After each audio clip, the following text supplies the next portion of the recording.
Hey, welcome back. Thank you for joining us for our new series. For the next 4 weeks, we're going to be talking about lost and found. Have you ever been lost? It's a really horrible feeling. Maybe at the mall and you're paying attention to something else, and when you're little, you're just kind of wandering around and you see something cool, and then you turn around and you realize your parents aren't there. How scary is that? Know what's even worse than that? When you realize that your parents haven't noticed that they've lost you. I've had 2 experiences with this in my life.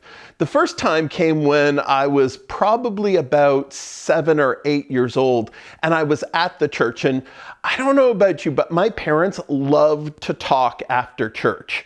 The sermon would be over and they'd be off gabbing with people, standing around and drinking coffee. And I would get so bored as a kid, I would want to leave. So I would run around the church. I found places to play. I knew all the places to hide and stuff like that. And so I was going around the church just kind of entertaining myself. Every once in a while, I'd go back up to the lobby. No, parents were still talking. Okay, I'm going to go play again.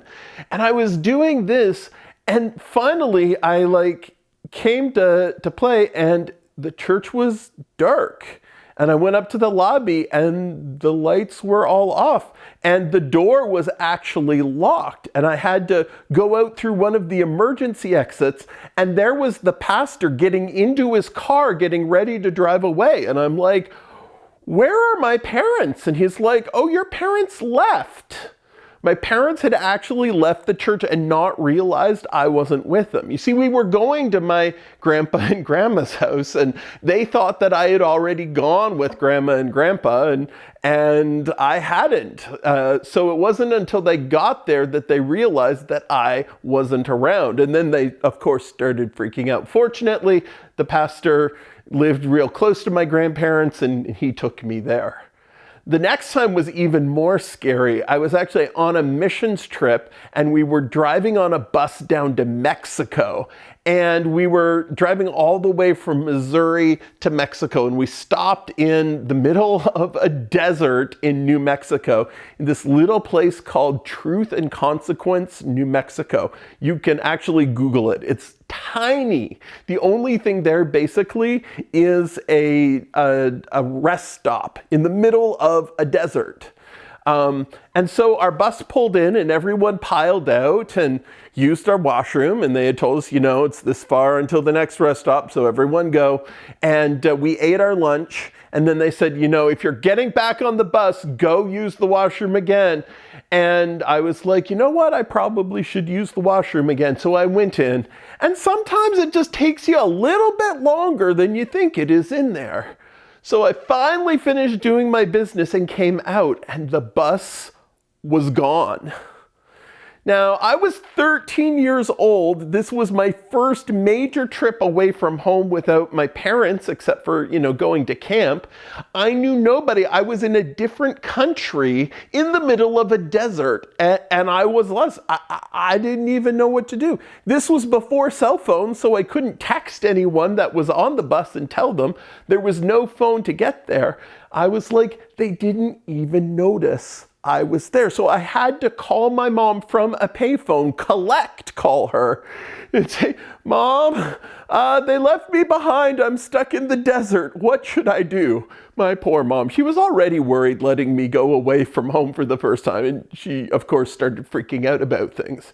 Now on the bus, they're going down the highway, and they're not even noticing that I'm not there. As they're going down the highway, after half an hour, they're like, it's really quiet on the bus. Where's Brian? Now, the bus actually had beds that suspended from the ceiling that you could sleep on. They thought I must be taking a nap, so they decided to prank me. What they would do is they would lock the bed in the closed position while you were sleeping in it. And they went to do it, and they checked all the beds, and I wasn't in the bed. And they were like, crap, we lost Brian. So the problem was they're in the middle of the desert, and there's not another turnoff until another hour down the road because it is nowhere. So they actually had to do a U-turn, go through the ditch, over the divider, and around to the other side of the road, turn around for half an hour, come back, go through the ditch again to come and get me. And at this point, I was like freaking out, crying at this rest stop, and random strangers were like trying to help me and stuff like that. I wasn't actually scared that I was going to, be kidnapped or that I wouldn't be safe. I knew they were going to come back for me. What hurt the most was that feeling of nobody noticed that I wasn't there. It was like nobody cared enough about me to notice that I wasn't on the bus. That feeling was so hurtful. And I think a lot of people feel that way at different times in their life. Have you ever walked through the halls of your school and looked around and, before COVID, when we actually could go into school buildings, and wondered, would anyone notice if I just stopped showing up?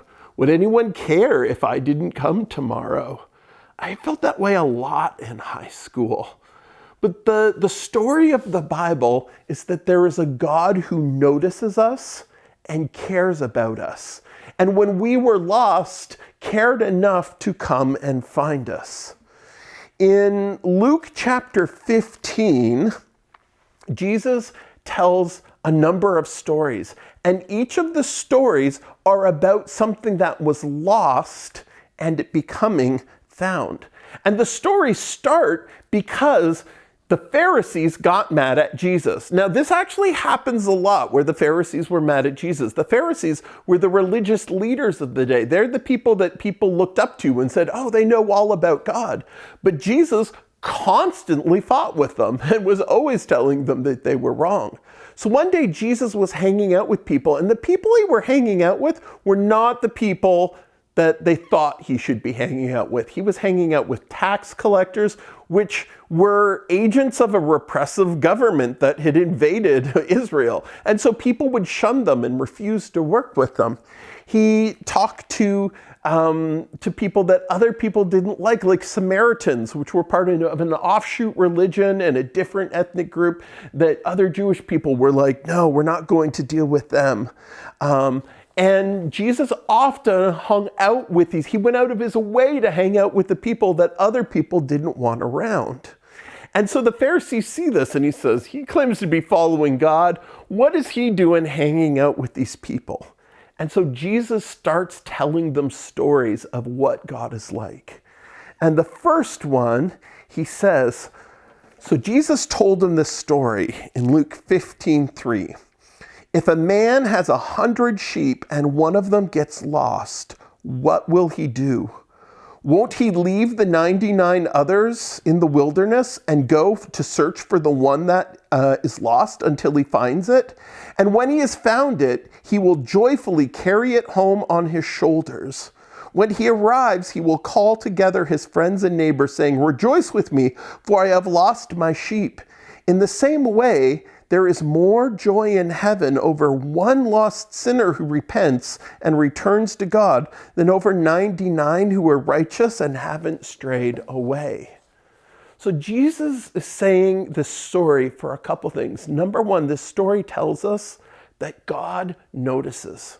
Now, I don't know about you, but if I had 100 sheep, it would be hard to keep track of them all. Sheep are ugly and smelly, and I can't tell one apart from another unless they have like different color fur or something like this. My wife is really into sheep. She dreams of owning a farm with them, and I'm just like, no thank you, not interested. But the shepherds, they know exactly how many sheep they have. They know the names of each one of their sheep. And it says God is like a shepherd who with 100 sheep notices when one of the sheep is missing.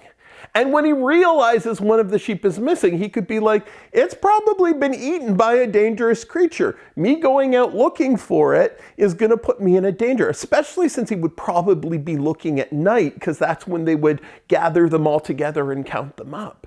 But he says, God is like a shepherd who goes and searches for one sheep out of 99, cares about them, and brings them home.